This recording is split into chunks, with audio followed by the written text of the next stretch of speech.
선택지를 정확하게 구분하는 연습을 좀 해야 돼. 오케이? 우선 1번부터 5번까지 선택지를 먼저 나눈 상태에서 이야기를 다시 한번 해볼게. 영탄적 어조를 활용했으니까 영탄적 어조에 대한 개념이 있어야 돼.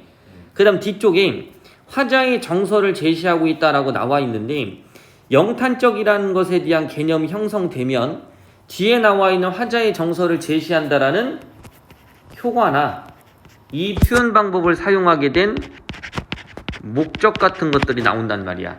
그러니까 이걸 우리가 다른 말로 하면 표현 효과라고 얘기할 수 있거든. 그러면 영탄적 어조는 무슨 개념인지 모르겠지만 화자의 정서를 제시하는 것과 관련성이 있다라는 뜻이야. 우선 그리고 다시 영탄적 어조는 아까 뭐라고 그랬지?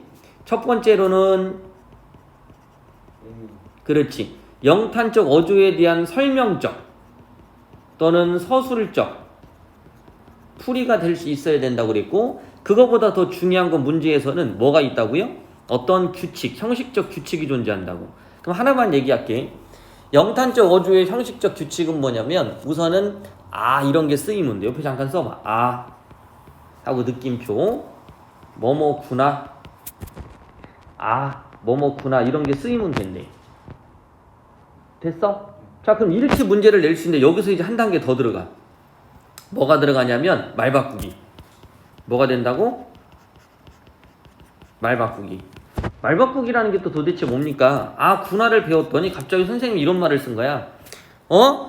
특정 어미를 통해 화자의 정서를 제시하고 있다. 특정 어미를 통해? 이게 또 뭔 말이지? 자, 맞아 틀려? 맞지 않나요? 맞지 않아요? 왜 나한테 자꾸 물어보냐? 시험인데. 자꾸 어미는 아닌 것 같아요. 어미는 또 아닌 것 같아. 살짝도 아닌 것 같아? 응? 살짝 표현하고 있는 건 맞긴 한데 그게 일단 영탄적 어조해야 되긴 한데 어미는 또 아닌 것 같아? 어미는 아닌 것 같아요. 자, 그럼 한번 봐봐. 아에다 동그라미 치고. 요걸 우리가 다른 말로는 감탄사라고 불러요. 됐죠? 그 다음 뭐뭐구나는 요걸 어미라고 불러. 그러니까 영탄적 어조는 뭐뭐구나 이런 게 쓰이면 영탄적 어조인 거야. 이해 갔지? 자, 그런데 뒤에 갔더니 뭐뭐구나가 없네? 됐지? 그런데 이게 얼마나 아름다운가? 아름다운가? 그래서 의문형으로 끝났어. 자, 이거는 영탄적 어조일까요? 아닐까요? 자, 내가 지금 소리를 내볼게. 이건 없지, 본문에. 얼마나 아름다운가? 이렇게 되면 영탄적 어조인 거는? 없는 것 같아요. 없는 것 같아? 목소리 느껴지지 않아요? 예찬, 영탄, 감탄한 거니까 있는 것 같아요. 있는 것 같지? 자, 그런데 이거 분명히 이거 얼마나 아름다운가? 자, 아름답다는 뜻이니까 이거 서리법 아니야? 이렇게 생각할 거라고. 그지? 그러면 이 서리법의 형태 중에 정서를 표현하는 게 등장을 한다면 그것도 뭐가 된다? 영탄적 어조가 될 수 있다. 그지? 그럼 영탄적 어조를 외우는 조건은 몇 개? 3개. 그렇지. 감탄사가 있냐? 어미가 있냐? 뭐뭐구나. 서리법이 있냐? 정서를 나타내는. 됐니? 이런 식으로 찾으면 1번의 개념이 엄청 많은 거야. 이해가요? 자, 다시 하나 더 할게. 자, 봐봐. 영탄적 어조는 정서를 그러면 직접 나타내는 거야? 간접 나타내는 거야? 직접? 그렇지. 직접적으로 나타내. 그럼 이 직접이라는 말은 1번 선택지 어디에 집어넣어야 돼? 화자의 정서 뒤. 정서 뒤에 아니면 앞에? 정서를 직접 제시하고 있다. 그 제시 앞쪽에 넣어야 되겠지. 네. 무슨 말인지 알겠어? 자, 그럼 다시 영탄적 어조를 활용해 화자의 정서를 절제하고 있다 이러면 그거는 아니죠. 그렇지. 그럼 영탄적 어조에 반대되는 개념도 알고 있어야 된다고. 이런 게 바로 문제를 출제할 때 상대적인 짝인 거야. 그럼 문제는 자, 이 단어를 모른다고 쳐. 잘 봐. 이 시가 영탄적이라고 칩시다. 됐나요? 자, 밑에다 써볼게. 화자는 자신의 정서를 관조적으로 드러내고 있다. 화자는 자신의 정서를 관조적으로 드러냈다. 관조는 맞을까 틀릴까? 또 관조의 뜻을 모르겠는데 이거? 아닌 것 같아요. 아닌 것 같아. 너 자꾸 느낌으로 살래? 아니면 아니다, 기면 기다, 모르면 모른다. 몰라요. 그렇지. 관조적이라는 말은 감정을 절제한다는 뜻이야. 그럼 이게 또 말 바꾸기가 된 거지. 이해 갔지? 영탄적 어조는 감정이 어떻게 됐다? 표출됐다. 이해 갔습니까? 근데 관조적 어조는 감정이 절제돼 있다. 이런 식이 되는 거예요. 그러면 1번에 1번 선택지만 갖고도 우리가 실제 많은 생각이나 많은 사고가 들어가야 되는 거야. 이거를 잘해야지만이 뭐가 될 수 있다? 내신은 1컷이 나올 수 있어. 됐죠? 자, 2번 선택지 이제 들어가 보자. 2번도 막 무궁무진하겠지. 선생님, 그러면 영탄 쪽 어조에 상대적인 짝이 있었어요. 아까 관조적. 영탄은 감정을 표출한다. 관조는 감정을 절제한다. 그러면 상징적인 것도 그런 게 있나요? 상징과 같이 상대적으로 비교를 해야 되는 게 뭐냐면 비유야, 비유. 알았지? 비유와 상징은 딱히 구별하는 문제를 많이 내지는 않으시지만 비유는 1대1의 원관념, 보조관념의 대응관계를 지니고 상징은 1대 다의 대응관계를 지녀. 이해 갔어? 그래서 상징적 시어를 사용해 시적 의미를 형성했다 이렇게 나가고 자, 또 하나. 그럼 상징의 의미를 좀 알아야 되잖아. 근데 상징의 의미는 중요하긴 한데 종류를 알고 있어야 돼. 상징의 종류. 됐지? 거기에 뭐가 있냐? 원형상징. 원형상징. 관습상징. 원형상징, 관습상징. 그 다음에 개인적 상징. 원형상징은 누구나 다 그렇다고 인식하고 있는 게 원형상징이야. 알겠어? 누구나 다 그렇다고 생각하는 거. 물 하면 죽음, 재생 이런 게 원형상징이야. 써놔야 돼. 물 하면 물. 물 하면 죽음이에요. 물 하면 죽음. 또는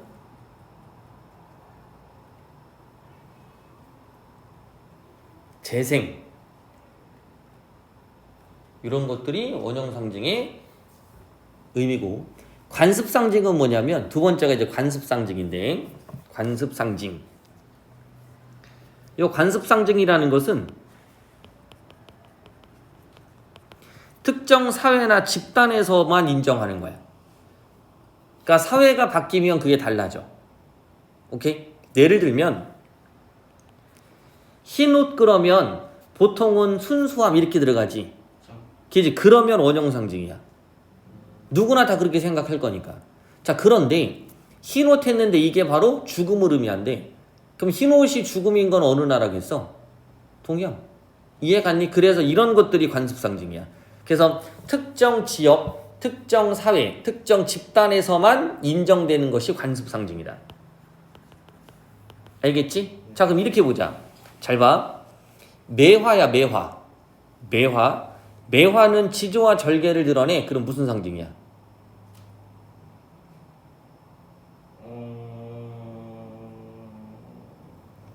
모르겠어요. 관습상징이야. 사군자. 우리 옛날 조선시대. 이해 갔니? 예. 무슨 말인지 알겠어? 그러니까 옛날 조선시대에 선비들이 사군자 그림을 많이 그렸었거든? 사군자가 뭐야? 매난 국죽. 매화, 난초, 대나무, 국화. 됐지? 요런 건 이제 지조절기야. 근데 이제 서양에선 그렇지 않단 말이야. 이해 갔지? 그러니까 이런 부분이고 그 다음 개인적 상징은 뭐냐면 새로 만드는 거야. 자, 이제 가보자. 눈이라고 써놔봐. 눈. 눈. 1번 눈 그러면 실현. 2번 일제강점기.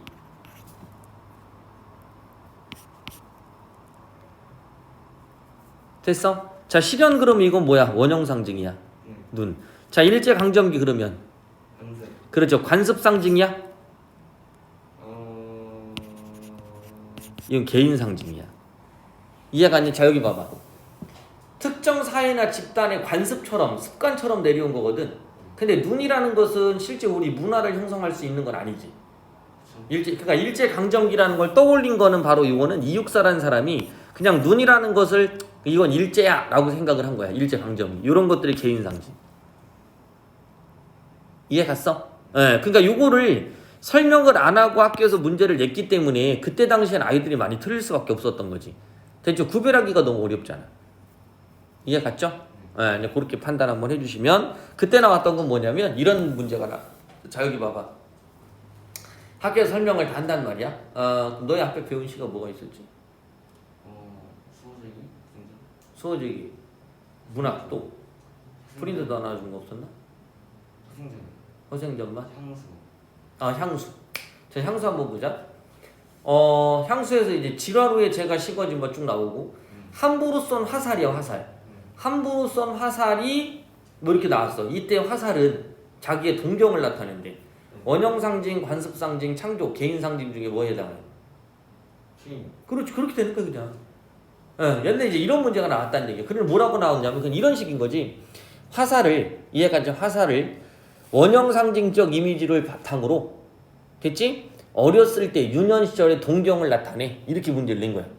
그럼 아이들이 잠깐만 화살은 원형 상징으로 동경이야? 어렸을 때 화살 원형이 도대체 뭐지? 그러면 화살 원형? 유년 시절이니까 옛날적 상징이란 얘기인가? 뭐 애들이 이렇게 상상을 하기 시작한 거지. 그러니까 이제 그런 식이었고 원래 재심은 뭐였냐면 화자가 매미 소리를 들으면서 초등학교 때 첫사랑을 떠올리기도 하고 가위 소리로 들리기도 하고 뭐 이런 식으로 써 있는 시야. 그걸 애들한테 수업을 다 해놓고 선택지 그렇게 나온 거야. 원형 매미 울음소리의 원형 상징적 이미지를 통해 뭐뭐 하고 있다. 이해갔니? 그러니까 이런 부분들을 생각을 하면 우리가 성탄지 하나를 공부하는 게 목적이 아니고 여기에 결부되어 있는 표현 방법들을 지금처럼 펼쳐나가면 선택지는 5개지만 지금 벌써 공부를 몇 개를 한 거야. 많이 했죠. 그렇지. 이런 게 된다고. 됐죠? 이거를 알아야 이 문제에 대한 틀을 정확하게 찾을 수가 있어. 됐죠? 그럼 상징까지 됐지. 자, 이제 3, 4, 5번을 너가 읽어보고 다시 나한테 질문을 한다. 모르는 걸. 그럼 내가 한번 물어볼게. 자, 우선은 반어법이랑 상대적인 짝을 갖고 있는 개념이 있을까? 보통 이렇게 구별을 해봐라 이런 거. 반화적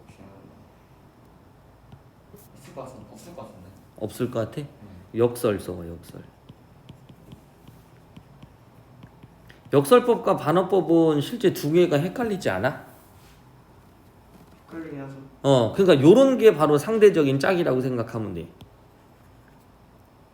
알겠어? 무슨 말인지 알아? 그러면 반어적이라는 건 겉과 속이 다르게 표현되어 있는 거지. 그지? 역설은? 역설은 일단 풀었을 때 뭐 모순이 있는 거. 그렇지. 그러니까 형식적으로 모순이 있는 거. 이해 갔니? 그런 것들이 이제 자, 근데 뒤에 봐봐. 대상이 갖는 본질을 제시하고 있다. 대상이 갖는 본질. 그러면 반어적 표현이 왼쪽에 쓰였는가를 찾고 그게 대상의 본질을 찾고 있는 건지를 한번 봐야 되겠지? 그지? 그 다음 4번 같은 경우는 공간적 배경의 대칭적 구조를 활용해 시상을 전개했다. 공간적 배경의 대칭 구조? 대칭적 구조라는 건 개념이라기 보기보다는 대칭인가를 그냥 찾기만 하면 되는 거고 그 다음 시상 전환을 통해 선생님 시상을 전환할 때는 어떻게 전환이 되나요? 물어보는 거예요. 시상 전환이 어떨 때 전환이 돼?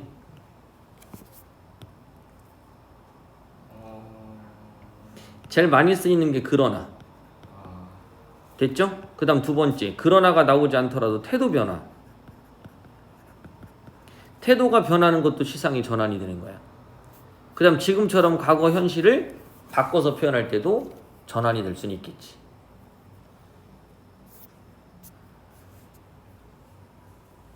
그래서 이제 4번도 잠깐 한번 봐봐. 4번.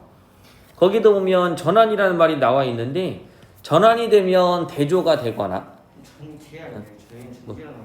어떤 거? 4번에 시상을 전개하고 있다는 거. 시상을 전개하고. 또 밑으로 내려가봐. 시상의 전환은 뭐 설명하려고 그랬지? 4번에 그 대조 나오지. 대조. 대비 나오지. 보여? 이 대비라는 것 자체가 대조라는 특성이고요. 전환이 된다는 얘기는 뭔가 내용이 서로 달라야 되는 거야. 이해 갔지? 자, 그럼 너가 이제 아까 좀 전에 이제 내가 얘기하려는 게 뭐냐면 선생님 그러면요 오른쪽 봐봐. 4번 시상을 전개한다니 전개가 무슨 뜻이야? 쭈루룩? 쭈루룩? 그럼 시상 전환이면 전개가 아니야? 전개는 살짝 그 감정이 심어돼야 돼. 자, 여기 봐요. 이게 이제 좀 어려운 거야. 그러니까 내신을 들어갔을 때 아이들이 시상을 전개한다고 그랬을 때 이 시상 전개가 되게 애매하거든. 예를 들면 시상 전개는 말 그 자체로 처음부터 마지막까지 그 중심 축을 이루는 방식이야.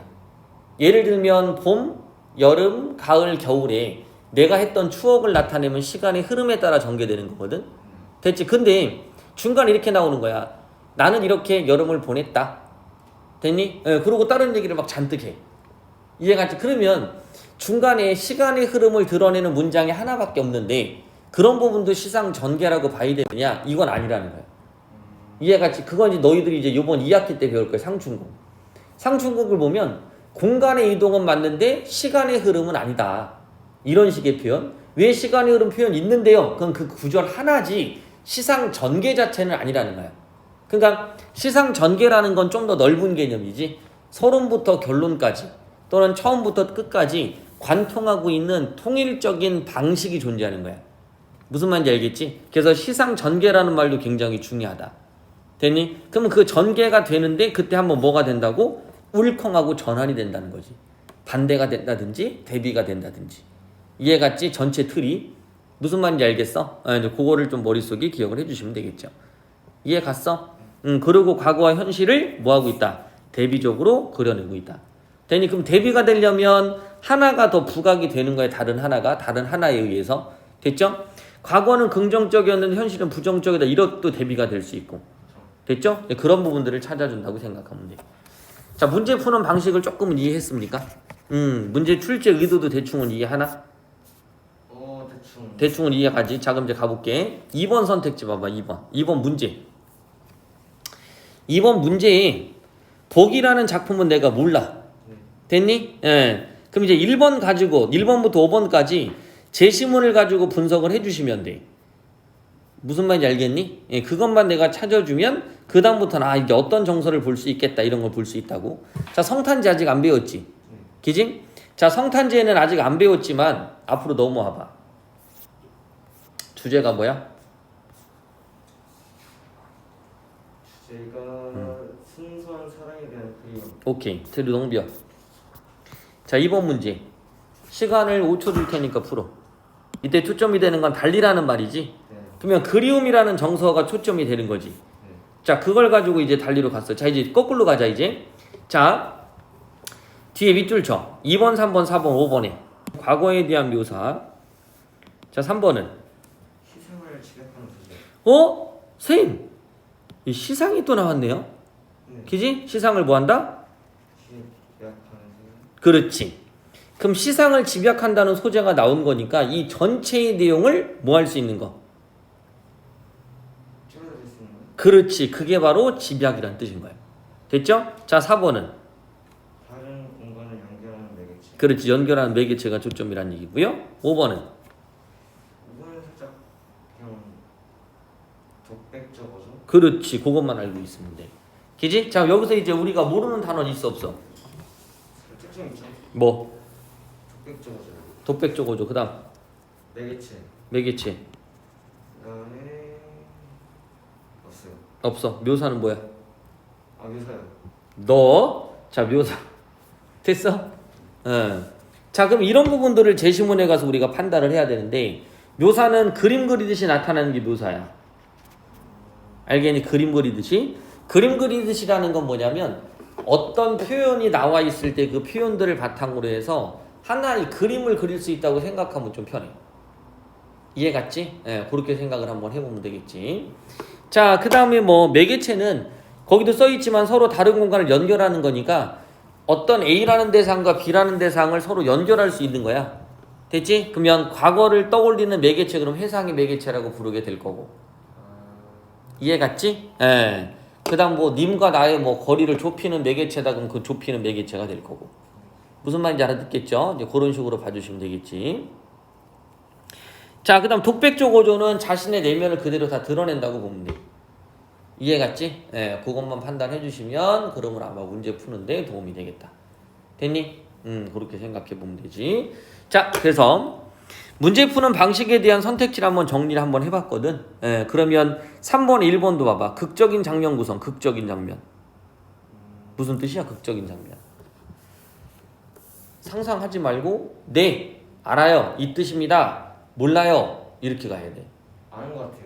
아는 것 같아요? 같아요는 하지 마. 압니다. 압니다. 얘기. 일단도 하지 마. 그래서 반전이나 아니면은 그 극이 아니야. 그 극이 아니야. 그래서 애들이 또 이걸 많이 들려. 극적인 장면은 뭐냐면, 자, 여기 봐. 소설하고 연극의 차이점. 소설과 연극. 각본이 있는 거는 또 소설은 서술자가 뭔가 말해주죠. 연극은 서술자가 없이 대화 행동으로만 이어지지. 여기서 극적인 것은 행동이나 대화로 이루어졌다는 뜻이야. 됐지? 자, 그럼 우린 여기서 뭐가 안 된 거야? 의사소통이 안 된 거야. 자, 어휘를 모르면 의사소통이 돼, 안 돼? 안 되지. 지금 뭘 몰랐던 거야? 극적. 그렇지. 언어를 몰랐던 거야. 그 의사소통이 안 되는 거야. 무슨 느낌인지 알겠어? 요거를 찾아낼 수 있어야 돼. 그래서 개념이라는 것은 요런 것이다 라는 걸 좀 알아두고 문학을 접근하면 문학 문제를 맞추기가 쉬울 거야. 근데 우리가 아무 생각 안 하고 문학이라는 거는 그냥 감상하고 문제를 풀면 된다고 생각하거든. 근데 감상은 어차피 학교 선생님이 해주셔. 거기서 문제 안 나와. 그냥 다 봐도 맞춰. 근데 아까 말했지만 선생님이 얘기한 게 1순위기는 해. 근데 두 번째는 선생님이 얘기한 것 중에 안 가르친 거, 선행 개념. 그 다음 중간에 말 바꾸는 개념. 이런 것들을 정확하게 알고 있어야 된다고. 됐죠? 자, 그럼 이제 그 정도 한번 해주시고 본문 해석으로 들어가자.